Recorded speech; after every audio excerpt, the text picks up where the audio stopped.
பிஸ்மில்லாஹிர் ரஹ்மானிர் ரஹீம். அல்ஹம்துலில்லாஹி ரப்பில் ஆலமீன். வல் ஆகிபத்து லில் முத்தகீன். வஸ்ஸலாத்து வஸ்ஸலாமு அலா அஷ்ரஃபில் முர்ஸலீன் வ அலா ஆலிஹி வ ஸஹ்பிஹி அஜ்மஈன். அம்மா பஅத். கண்ணியத்துக்கும் மதிப்புக்கும் மரியாதைக்கும் உரிய அன்பின் சகோதர நண்பர்களே, தாய்மார்களே, சகோதரிகளே, அல்லாஹ் சுப்ஹானஹு தஆலா நம் அனைவரையும் பொருந்திக் கொள்ள வேண்டும் என்று சொல்லக்கூடிய பிரார்த்தனையுடன் இன்றைய வகுப்பினூடாக சூரத்துல் ஹூதினுடைய 84வது திருவசனத்திலிருந்து 87வது திருவசனம் வரைக்கும் உள்ள ஆயத்துக்களினூடாக ஒரு சில கருத்துக்களை உங்களுடன் பகிர்ந்து கொள்ளலாம் என்று ஆசைப்படுகின்றேன். பொதுவாக எங்களுக்கு தெரியும், குர்ஆனினூடாக அல்லாஹ் சுப்ஹானஹு தஆலா மனிதர்களுக்கு வழிகாட்டி கொண்டே இருக்கின்றான். இன்ன ஹாதல் குர்ஆன யஹ்தி லில்லதி ஹிய அக்வம். நேரான வளைவில்லாத சரியான வழியின் பக்கமாக இந்த குர்ஆன் உங்களுக்கு வழிகாட்டி கொண்டிருக்கிறது. குர்ஆனுடைய வழிகாட்டல்கள் பொதுவாக கட்டளைகளாக மட்டுமில்லாமல் செய்யுங்கள், செய்ய வேண்டாம், கூடும், கூடாது என்ற பாணி மட்டுமில்லாமல் உதாரணங்கள் சொல்லியும் அல்லாஹ் சுப்ஹானஹு தஆலா எங்களுக்கு பாடம் சொல்லித் தருகின்றான். உவமானங்களின் ஊடாக சொல்லப்படக்கூடிய பாடங்கள் வாழ்க்கை மனிதன் விளங்கிக் கொள்வதற்கு ரொம்ப லேசாக இருக்கும். இதே போன்று கடந்த கால வரலாறுகளை சொல்லி இந்த சமூகத்துக்கு அழிவு ஏற்பட்டது இதன் காரணமாகத்தான், இந்த சமூகம் தலை நிமிர்ந்து வாழ்ந்தது இதன் காரணமாகத்தான் என்று சொல்லி வரலாறுகள் சொல்லியும் அல்லாஹ் சுப்ஹானஹு தஆலா எங்களுக்கு பல வகையான புத்தி சொல்லுவான். அல்லது முன்னைய காலத்தில் வந்த நபிமார்கள் எப்படிப்பட்ட தாவா செய்தார்கள், அவர்களுடைய தாவாவினுடைய கரும்பொருளாக எது இருந்தது என்று சொல்லி அவைகளை சொல்லி அல்லாஹ் சுப்ஹானஹு தஆலா எங்களுக்கு புத்தி சொல்லுவான். இவைகள் எல்லாம் அல்லாஹ் சொல்லும் பொழுது சொல்லுகிறான், மா கான ஹதீஸை யுஃப்தரா. இவைகள் இட்டுக்கட்டப்பட்ட கதைகள் அல்ல, இவைகளெல்லாம் நடந்த நிகழ்வுகள், உண்மைப்படுத்தப்பட்ட நிகழ்வுகள். இதனூடாக உங்களுக்கு பாடம் படித்துக் கொள்ள முடியும், வாழ்க்கைக்கு தேவையான வழிகாட்டல்களை பெற்றுக்கொள்ள முடியும் என்று சொல்லி அல்லாஹ் சுப்ஹானஹு தஆலா குர்ஆனில் பல இடங்களில் இதை சுட்டி காட்டுகின்றான். நபிமார்களுடைய வரலாறுகளை படித்து பார்க்கும் பொழுது உலகத்தில் வந்த எந்த ஒரு நபியும் வெறுமனே ஏகத்துவத்தின் பக்கமாக அழைப்பு விடக்கூடிய ஒருவராக மட்டும் இருக்கவில்லை. ஏகத்துவத்தின் பக்கமாக அழைப்பது பிரதானமான ஒரு பணியாக இருந்தாலும் அந்த காலத்தில் இருந்த சமூக பிரச்சினைகளுக்கும் தீர்வு கொடுக்கக்கூடிய மக்களாகத்தான் இருந்தார்கள். இரண்டையும் சேர்த்தி கொண்டார்கள்.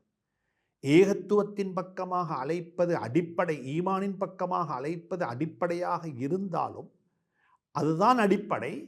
அதனுடன் அந்தந்த காலத்தில் என்னென்ன பிரச்சனைகள் மக்களுக்கு இருந்தது, சமூக பிரச்சனைகள், சமூக சிக்கல்கள், சமூக சீரழிவுகள் என்று சொல்லி எவைகளெல்லாம் இருந்ததோ அவைகளையும் அதனுடன் இணைத்து கொண்டார்கள். அப்படித்தான் குர்ஆன் சொல்லித் தருகிறது. ஹதரத் மூஸா அலைஹிஸ்ஸலாத்து வஸ்ஸலாம் அவர்களுடைய தாவா வெறுமனே ஏகத்துவத்தின் பக்கமாக மட்டும் இருக்கவில்லை. ஆனால் ஏகத்துவம்தான் அடிப்படையாக இருந்தாலும் ஒரு நல்ல ஆட்சி உருவாக வேண்டும், நல்ல ஒரு ஆட்சி இந்த பூமிக்கு மேல் உருவாக்கப்பட வேண்டும் என்பதில் மூஸா அலைஹிஸ்ஸலாத்து வஸ்ஸலாம் அவர்கள் ரொம்ப அக்கறை செலுத்தினார்கள். அதற்காக பாடுபட்டார்கள். யூசுப் அலைஹிஸ்ஸலாத்து வஸ்ஸலாமுடைய தாவாவை நாங்கள் எடுத்து பார்க்கும் பொழுது அவர்கள் மிக தெளிவாக சொன்னார்கள். அவருடைய தாவாவில் தௌஹீதை பற்றி பேசினார்கள். ஆனால் தௌஹீதை பேசினது போலவே அந்த காலத்தில் வாழ்ந்த மக்கள் எதிர்நோக்க இருக்கின்ற ஒரு பொருளாதார நெருக்கடி, ஒரு பொருளாதார பிரச்சினை, அதற்கு தீர்வும் சொன்னார்கள். தீர்வு மட்டும் சொல்லவில்லை, அதை நிர்வாகம் செய்து காட்டினார்கள். ஒரு நிதி அமைச்சராக இருந்து அதை அவர்கள் செய்து காட்டினார்கள். லூத் அலைஹிஸ்ஸலாத்து வஸ்ஸலாமுடைய தாவாவை பார்க்கும் பொழுது அவர்களும் ஏகத்துவத்தின் பக்கமாக அழைப்பு கொடுத்தார்கள். அதே நேரத்தில் அவருடைய காலத்தில் தான் தன்னினச் சேர்க்கையாளர்கள் அட்டகாசம் செய்து கொண்டிருந்தார்கள். தன்னினச் சேர்க்கையாளர்களுடைய அந்த பாவம் அந்த காலத்தில் கொடிகட்டி பறந்து கொண்டிருந்தது. அந்த காலகட்டத்தில் லூத் அலைஹிஸ்ஸலாத்து வஸ்ஸலாமுடைய தாவா அதுவாகத்தான் இருந்தது. இப்படியாக பெரட்டி பார்க்கும் பொழுது ஒவ்வொரு நபியும் அந்தந்த காலத்தில் இருந்த சமூக பிரச்சனைகளையும் பேசி இருக்கிறார்கள். சமூக பிரச்சனைகளுக்கு தீர்வு சொல்லி இருக்கிறார்கள். சமூக பிரச்சனைகளை தன்னுடைய பிரச்சனையாக எடுத்துக்கொண்டு உம்மத்துக்கு சுப்ஹானல்லாஹ் உம்மத்தை அந்த பிரச்சனையிலிருந்து விடுபட வைக்க வேண்டும் என்பதற்காக வேண்டி குரல் கொடுத்திருக்கிறார்கள். இப்படியாக வந்தவர்களில் ஒரு மிக முக்கியமான நபிதான் ஹதரத் ஷுஐப் அலைஹிஸ்ஸலாத்து வஸ்ஸலாம் அவர்கள்.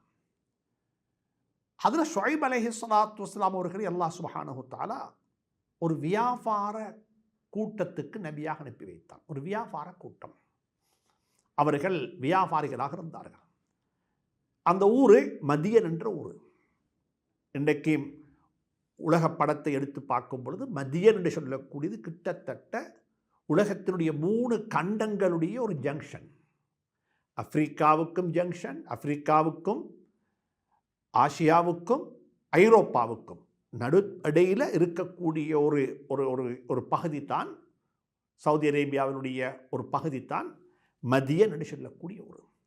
இந்த மதியன் என்று சொல்லக்கூடிய ஊர் மக்களுக்கு கிடைத்த ஒரு மிகப்பெரிய ஒரு சந்தர்ப்பம், பாக்கியம் என்னவென்று சொன்னால், எல்லா பக்கத்து மக்களும் அங்கு வந்து வியாபாரம் செய்வார்கள், வர்த்தகம் செய்வார்கள். இன்றைக்கு எங்கட மொழியில் சொல்லுவதாக இருந்தால் ஒரு டியூட்டி ஃப்ரீ ஜோன். அந்த இடத்துல யாருக்கும் வியாபாரம் செய்து விட்டு போகலாம், வியாபாரம் செய்து கொண்டிருப்பார்கள். அப்படிப்பட்ட ஒரு ஜங்ஷனாக அது இருந்துச்சு. வியாபாரிகள் இருக்கக்கூடிய இடத்தில் நடைபெறக்கூடிய சில தவறுகள், சில பாவங்கள், மார்க்கத்துக்கு முரணான செயல்பாடுகள், அங்கே வித்தியாசமான பாவங்கள் நடைபெற்று கொண்டிருந்தது. இந்த பாவங்களையும் எடுத்துக்காட்டி அவர்களை திருத்தி அவர்களையும் நல்லவர்களாக ஆக்க வேண்டும் என்பதற்காக வேண்டி அல்லாஹ் சுப்ஹானஹு வ தஆலா ஹதரத் ஷுஐப் அலைஹிஸ்ஸலாத்து வஸ்ஸலாம் அவர்களை அந்த மக்களின் பக்கமாக நபியாக அல்லாஹ் அனுப்பி வைத்தான். புரிந்து கொள்வோம், எல்லா நபிமார்களும் தௌஹீதை சொன்ன வந்தது போலவே அந்தந்த காலத்தில் என்னென்ன பிரச்சனைகள் சமூகத்தில் இருந்ததோ இருந்து கொண்டிருந்ததோ அந்த பிரச்சனைகளுக்கு தீர்வும் சொல்ல வந்தார்கள்.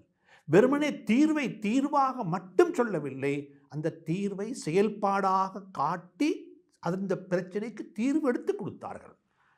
எனவே அந்த பணியில் எங்களையும் அல்லாஹ் சுப்ஹானஹு வ தஆலா நடத்தாட்டுவானாக.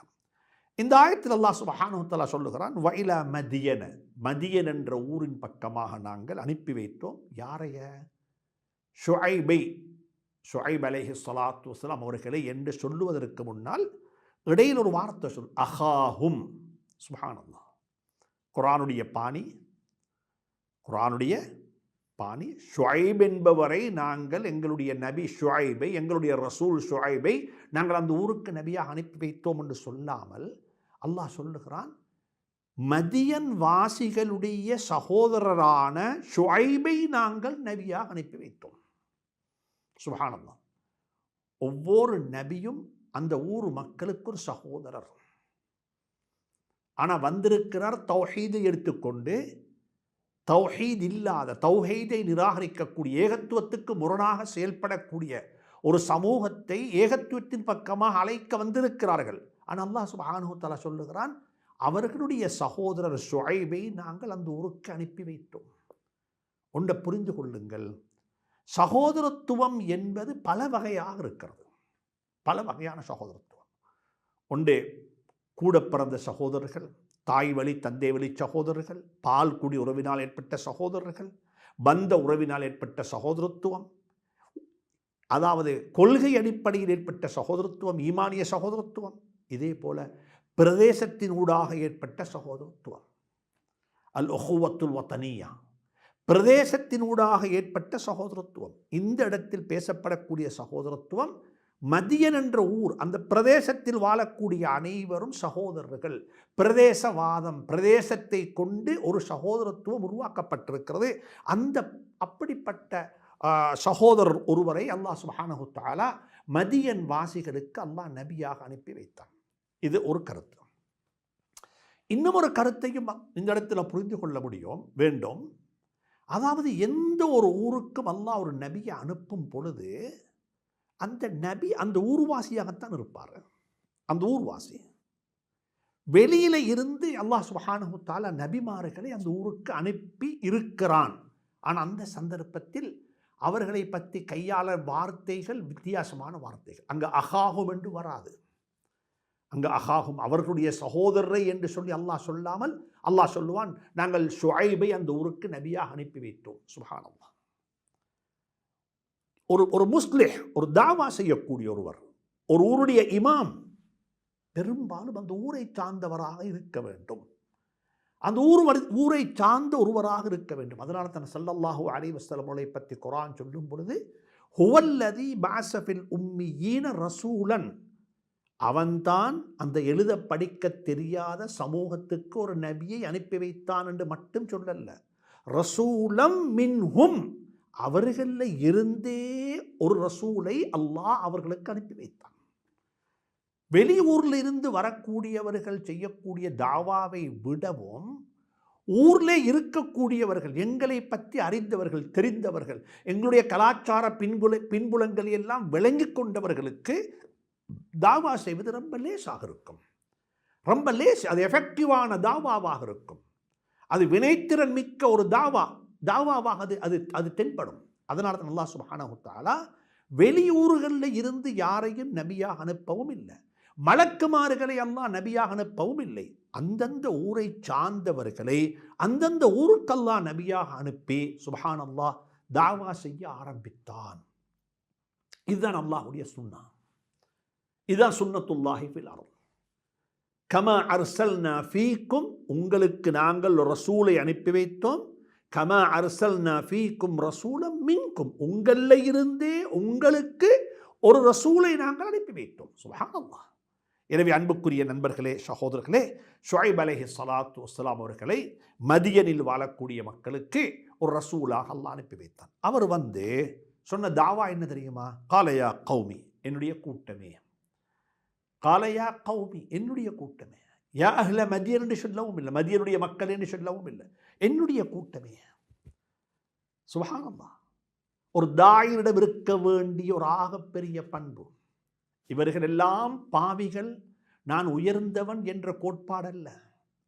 நீங்க யாராக இருந்தாலும் சரி, நீங்கள் அனைவரும் என்னுடைய கூட்டம்.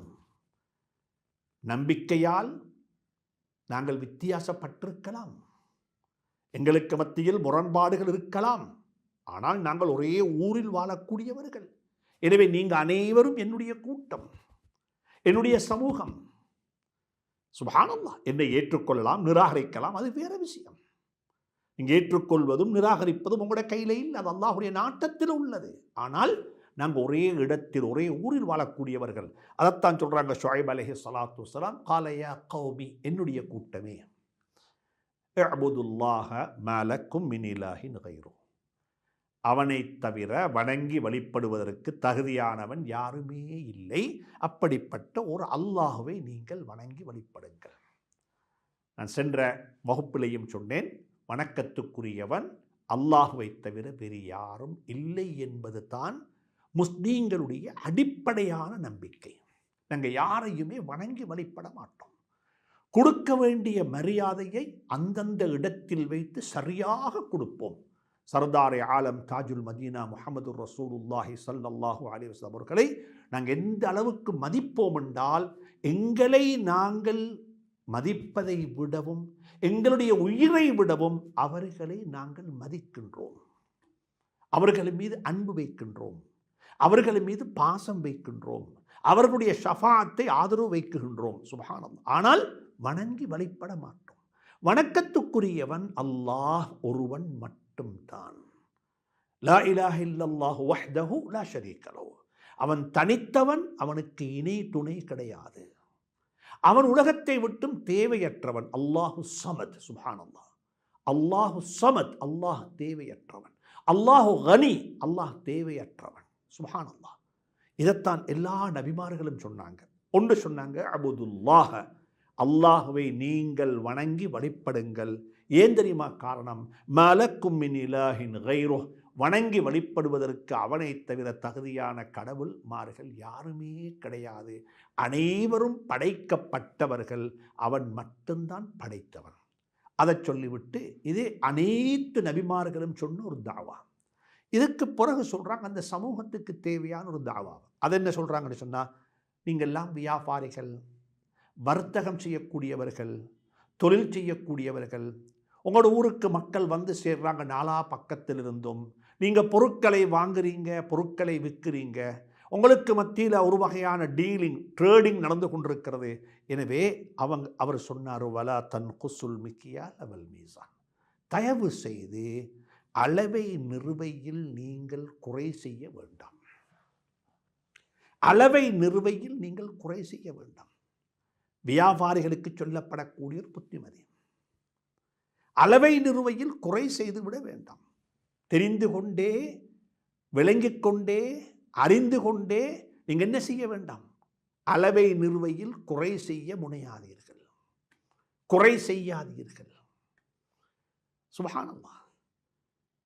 ஒவ்வொரு வியாபாரியும் கருத்தில் கொள்ள வேண்டிய மிக முக்கியமான விடயம், வாங்கும் பொழுதும்தான், விற்கும் பொழுதும்தான், கடையில் வேலை செய்யக்கூடிய ஆட்களுக்கு சம்பளம் கொடுக்கும் பொழுதும்தான், சுப்ஹானல்லாஹ், எல்லா கட்டத்திலும் அளவை நிறுவை என்று சொல்லும் பொழுது தராசில போட்டு நிற்பது மட்டுமல்ல, ஒரு அளவுகோலை எடுத்து புற்றூளால் அளக்கிறது மட்டுமல்ல, கோதால் எடுத்து அளக்கிறது மட்டுமல்ல. வாழ்க்கை என்பதே அளவுகோல் தான். வாழ்க்கை என்பதே அதுக்கு ஒரு தராசியும் இருக்கிறது, அதற்கு ஒரு மீசானும் இருக்கிறது, அளக்கப்படும். இன்றைக்கு காற்று, டயருக்கு அடிக்கிற காற்று எத்தனை கிலோன்றது அளக்கிறதுக்கு மெஷின் இருக்குது. முன் டயருக்கு எத்தனை கிலோ, எத்தனை காற்று அடிச்சோம், எத்தனை கிலோ காற்று, பின்னுக்கு டயருக்கு எத்தனை கிலோ காற்று. சுப்ஹானல்லாஹ். இன்றைக்கு எல்லாத்தையுமே அளக்கிறதுக்கு அளவுகோல் இருக்கிறது. அந்த அதான் சொல்றாங்க ஷுஐப் அலைஹிஸ்ஸலாம், வலா தன்குசுல் மிக்யால் வல் மீசான், அளவை நிறுவையில் குறை செய்து விடாதீர்கள். அடுத்தது சொல்றாங்க, இன்னி அராக்கும் பிஹைர், நீங்க அப்படி அளவை நிறுவையில் குறை செய்து, மோசடி செய்து, இப்படியெல்லாம் சம்பாதிக்க வேண்டிய தேவை உங்களுக்கு இல்லை. நீங்க மாஷா அல்லாஹ் நல்லகத்தானே இருக்கிறீங்க. இன்னி அராக்கும் பிஹைர், நீங்க நல்ல நிலையில தானே இருக்கிறீங்க. நீங்க இப்படி சம்பாதிக்கணுமா? அளவை நிறுவையில் குறை செய்து அவனுக்கு தெரியாம இவனுக்கு தெரியாம கொஞ்சம் கொஞ்சமாக சேர்க்கணுமா? நீங்க எப்படி சம்பாதிக்கிறீங்க? இன்னி அராக்கும் பிஹைர். சுப்ஹானல்லாஹ். ஒவ்வொரு வியாபாரியும் யோசியுங்கள். ஒவ்வொரு வியாபாரியும், நான் நல்லகத்தானே இருக்கிறேன், எனக்கு அல்லாஹ் நல்ல ஒரு குடும்பத்தை தந்திருக்கிறான், நல்ல பிள்ளைகளை தந்திருக்கிறான், நான் நல்ல செல்வாக்கோടെ வாழ்ந்து கொண்டிருக்கிறேன், எனக்கு எந்த குறையையும் அல்லாஹ் வைக்கவில்லை. அப்படி நான் இருக்கும் பொழுது நான் அளவை நிறுவையில் குறை செய்து இன்னமொத்தனுடைய ஹக்கை எடுத்து நான் சல்லி சம்பாதிச்சோணுமா? எதுக்கு இப்படிப்பட்ட உண்டு? அப்படி சம்பாதிச்சு என்ன பிரயோசனம்? சுப்ஹானல்லாஹ். நீங்க நல்ல நிலையில் இருக்கிறீங்க. ஒவ்வொரு வியாபாரியும் யோசியுங்கள், நான் நல்ல நிலையில் இருக்கின்றேன், நான் இப்படி சம்பாதிக்கணுமா? நான் இந்த ஹராமாக தேடணுமா? சுப்ஹானல்லாஹ். அதுக்கு பிறகு சொல்றாங்க ஷுஐப் அலைஹிஸ்ஸலாத்து வஸ்ஸலாம், வ இன்னி அகாஃபு அலைக்கும் அஸாப யௌமின் முஹீத், உங்களை சூழ்ந்து கொள்ளக்கூடிய ஒரு நாள், அந்த நாளுடைய வேதனைகளை விட்டு உங்களை நான் நினைக்கும் பொழுது எனக்கு பயமாக இருக்கிறது. சோதனைகள் உங்களை சூழ்ந்து கொள்ளும். நாலாவது பக்கம் என்ன செய்யும்? சொல்லுவாங்க, வரப்பிடிச்சா வந்து கொண்டே இருக்கும். வரப்பிடிச்சா 4 பக்கத்தாலையும் வரும். முஹீத், சூழ்ந்து கொள்ளும். குர்ஆன் பேசுது, இன்னி அகாஃபு அலைக்கும் அஸாப யௌமின் முஹீத், சூழ்ந்து கொள்ளும். 4 பக்கத்தாலையும் பிரச்சனை. குடும்பத்திலேயும் பிரச்சனை, மகள் கொடுக்க இருக்குது, அதுவும் ஒரு பிரச்சனை. கொடுத்த மகள் டிவோர்ஸ் வாங்கிக் கொண்டு வீட்டுக்கு வந்திருக்கிற, அதுவும் பிரச்சனை. கொடுத்த மகளோட வீட்டில் மருமகனுக்கும் மகளுக்கும் இடையில இன்னும் வாழ்க்கை செட்டாவல்ல, அதுவும் பிரச்சனை. ஒரு கொடுத்த மகளுக்கு பிறந்த புள்ள, அதுவும் பிரச்சனை. முஹீத் சூழ்ந்து கொண்டிருக்குது 4 பக்கத்தால. மறுபக்கத்தில் டேக்ஸால பிரச்சனை, மறுபக்கத்தில் வியாபாரம் இல்லைன்ற பிரச்சனை, மறுபக்கத்தில் பண வீக்கம் என்ற பிரச்சனை. சுப்ஹானல்லாஹ், நீங்க நல்லகத்தானே இருக்கிறீங்க, இப்படி இருக்கக்குள் இப்படி சம்பாதிச்சோணுமா, இப்படி தேடணுமா? எனவே நான் பயப்படுகின்றேன். உங்களை சூழ்ந்து கொள்ளக்கூடிய ஒரு வேதனை, அந்த சூழ்ந்து கொள்ளக்கூடிய ஒரு நாளினுடைய வேதனையை நான் உங்களுக்கு பயப்படுகின்றேன் என்று சொல்லி அந்த ஷுஐப் அலைஹிஸ்ஸலாத்து வஸ்ஸலாம் அவர்கள் தன்னுடைய தாவாவை அவர்கள் முன்வைக்கிறார்கள். அதுக்கு பிறகு சொல்றாங்க, வயா கௌமி, மேலும் என்னுடைய கூட்டமே, என்னுடைய கூட்டமே. அடுத்த ஆயத்தில் என்னுடைய கூட்டமே 85வது ஆயத்தில் சொல்லுகிறார்கள், அவுஃபுல் மிக்யால வல் மீசான பில் கிஸ்த். இங்கு வியாபாரம் செய்யும் பொழுது, வர்த்தகம் செய்யும் பொழுது, தொழில் செய்யும் பொழுது எப்போயுமே உங்களுடைய அளவை நிறுவையை நீங்கள் கிஸ்த், சமத்துவம் பேணி, நீங்கள் வாங்கும் பொழுது எப்படி வாங்கினீர்களோ விற்கும் பொழுதும் அதே மாதிரி விற்க வேண்டும். கிஸ்த் என்று சொன்னால் நீங்கள் அதில் சமத்துவம் பேணிய நிலையில், நீதமான முறையில் நீங்கள் நீதமாக நிறைவு செய்யுங்கள். வாங்கிறதுக்கு ஒரு தராசி, விற்கிறதுக்கு ஒரு தராசி அல்ல.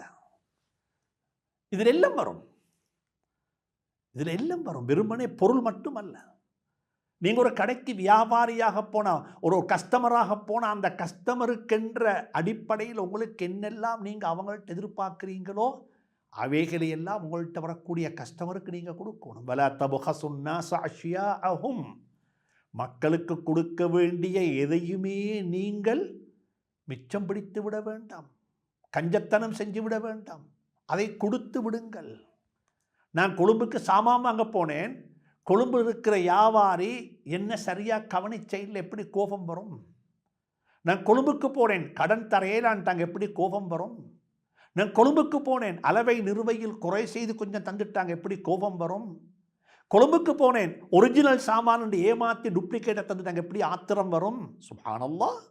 வலா தபஹசுன் நாஸ அஷ்யாஅஹும், மக்களுடைய எந்த ஒரு பொருளையும் எந்த ஒரு விடயத்திலும் நீங்கள் துரோகம் செய்து விட வேண்டாம். அதை கொடுக்காம உங்கள்கிட்ட வச்சுக்கொள்ள வேண்டாம். அது கைக்கு தென்பட, கையால் பிடித்து விளங்கக்கூடிய பொருளாக இருக்கவும் மேலும், கையால் பிடிக்க முடியாத பொருளாக இருக்கவும் மேலும், அனைத்தையும் பார்த்து அல்லாஹ் சொல்லுகிறான், நீங்கள் மக்களுக்கு கொடுக்க வேண்டிய பொருள் குறை செய்து விட வேண்டாம். கொடுக்க வேண்டிய மரியாதை கொடுக்கப்பட வேண்டும், கொடுக்கப்பட வேண்டிய கண்ணியம் கொடுக்கப்பட வேண்டும், கொடுக்கப்பட வேண்டிய உரிமைகள் கொடுக்கப்பட வேண்டும். அவுஃபுல் மிக்யால வல் மீசான பில் கிஸ்த், நீங்கள் அளவை நிறுவையில் நீதமாக நடந்து கொண்டு அவைகளை பூர்த்தி செய்யுங்கள். அதுக்கு பிறகு சொல்லுகிறான், வலா தபுகசுன் நாஸ அஷ்யாஅஹும், மக்களுக்கு கொடுக்க வேண்டிய கடமைகள், பொறுப்பு, உடைமைகளில் நீங்கள் எந்த குறையும் செய்து விடாதீர்கள். அதுக்கு அடுத்ததாக சொல்லுகிறான், வலா தஅஸவ் ஃபில் அர்தி முஃப்ஸிதீன், பூமிக்கு மேலே நீங்கள் குழப்பம் செய்தவர்களாக வரம்பு மீறி நடக்காதீர்கள். என்ன சல்லி வந்துட்டா மக்கள்கிட்ட இந்த நோய் வந்துடும், பெருமை வந்துடும், அகங்காரம் வந்துவிடும், என்னொட்ட ஆளில் என்ற குணம் வந்துவிடும். அதனால தான் அல்லாஹ் சுப்ஹானஹு வ தஆலா காரூனுக்கும் புத்தி சொன்னான், வலா தபகில் ஃபஸாத ஃபில் அர்ல், பூமிக்கு மேலே ஃபசாது காக்கவானம், ஃபசாது செய்யவானம். இங்கேயும் அல்லாஹ் சொல்லுகிறான், வலா தஅஸவ் ஃபில் அர்தி முஃப்ஸிதீன், பூமிக்கு மேலே நீங்கள் அட்டகாசம் செய்தவர்களாக, வரம்பு மீறியவர்களாக, வம்பர்களாக நீங்கள் அலையாதீர்கள். வம்பர்களாக நடந்து கொள்ள வேண்டாம்.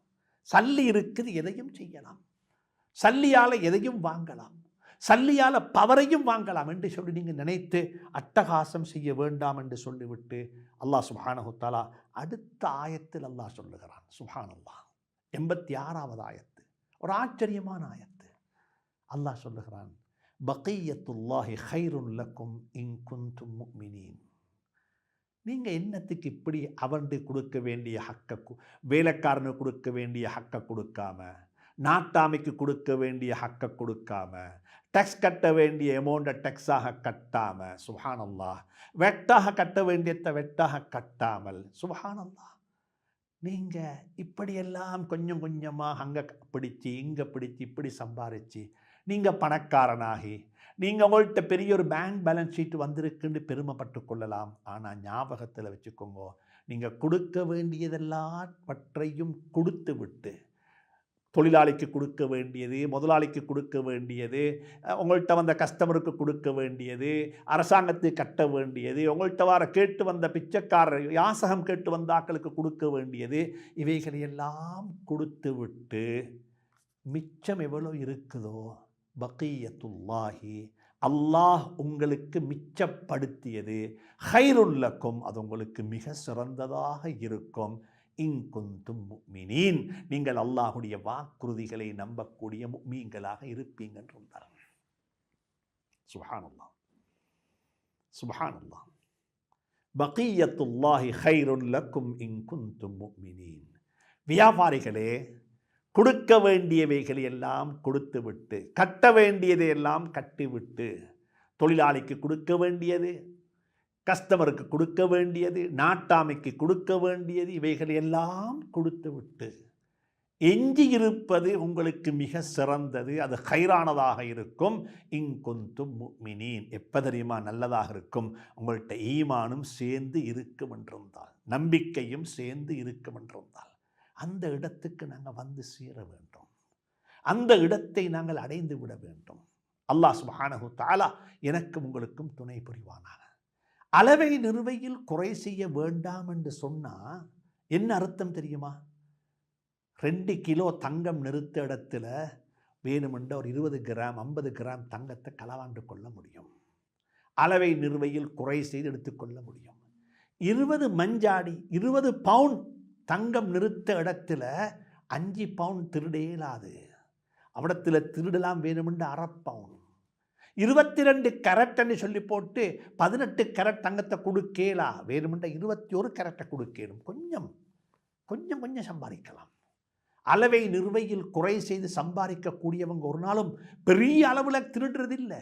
ஆனால் குர்ஆன் சொல்லுது, அப்படிப்பட்ட அளவை நிறுவையில் குறை செய்து கொஞ்சம் கொஞ்சமாக சுரண்டி சுரண்டி சம்பாதிக்கக்கூடிய சம்பாத்தியத்துக்கு அல்லாஹ் சொல்லுகிறான், வைலுன் லில் முத்தஃபிஃபீன், அளவை நிறுவையில் குறை செய்யக்கூடிய மக்களுக்கு வயல் உண்டாகட்டும், நாசம் உண்டாகட்டும் என்று குர்ஆன் நேரடியாக சபிக்கிறது, நேரடியாக சபிக்கிறது. இப்படி சம்பாதிச்சதுக்கே அல்லாஹ் ஹராம் என்று சொல்றேன்டா, முழு பூசணிக்கையும் சோத்துல விழுங்கின மறைத்த எப்படி இருக்கும்? முழு பூசணிக்காவையும். ஒரு மாணிக்கக்கல் விற்றேன், சுட்டு வித்திருக்கிறேன். இது அளவை நிறுவையில் குறை செய்தனா, வேறு எதுவும் செய்திருக்கிறேனா? கள்ள சர்டிஃபிகேட், கல்லுக்கு கள்ள சர்டிஃபிகேட், காசு கொடுத்து வாங்கின ஒரு சர்டிஃபிகேட், சுட்ட கல்ல நேச்சுரல் என்று சொல்லி இப்படி செஞ்சிருக்கின்றோம். சமூகத்தில் அளவை நிறுவை என்ற பாடம் விரிவாக பேசப்பட வேண்டிய ஒரு பாடம், விரிவாக பேசப்பட வேண்டும். வியாபாரம் தொழில் என்பதற்கென்று சொல்லிய விழுப்பியங்கள் இருக்கிறது. எப்படி தொழில் செய்ய வேண்டும்? No your customer. நீங்கள் யாரோட டீல் பண்ண போறீங்க என்பதை முதலாவது புரிந்து கொள்ள வேண்டும். ஒருவருடைய கையில் ஒரு பொருளை தூக்கி கொடுக்குறீங்க, அவர் வியாபாரியா தொழிலாளியா, அவருக்கு வியாபாரம் தெரியுமா? ஒன்றுமே தெரியாது. அவர் கேட்டாரு, கொடுத்துட்டேன். இதற்கு பேர் வியாபாரம் அல்ல, இதற்கு பெயர் மோசடி, இதற்கு பெயர் மோசடி. இப்படிப்பட்ட வர்த்தகம், இப்படிப்பட்ட தொழில், இது ஒரு நாளும் நல்லதாக இருக்க மாட்டாது, நலவுகளை கொண்டு வந்து சேர்க்க மாட்டாது. இதைத்தான் அல்லாஹ் சுப்ஹானஹு தஆலா சொல்லுகிறான், பகியத்துல்லாஹி ஹைருல் லக்கும், நீங்கள் கொடுக்க வேண்டியவைகள் எல்லாம் கொடுத்து விட்டு எஞ்சி இருக்கக்கூடியவைகள் உங்களுக்கு மிகவும் சிறந்ததாக இருக்கும் என்று சொல்லி அல்லாஹ் சுப்ஹானஹு தஆலா சொல்லுகிறான். அதற்கு பிறகு அந்த நபி ஷுஐப் அலைஹிஸ்ஸலாத்து வஸ்ஸலாம் அவர்கள் இன்னும் ஒரு தாவாவையும் செய்கிறார்கள். அடுத்த வாரம் இன்ஷா அல்லாஹ் இதை தொடருவோம். அல்லாஹ் சுப்ஹானஹு தஆலா எனக்கும் உங்களுக்கும் நல்லருள் பாலிப்பானாக. வஸ்ஸலாமு அலைக்கும் வரஹ்மத்துல்லாஹி வபரகாத்துஹு.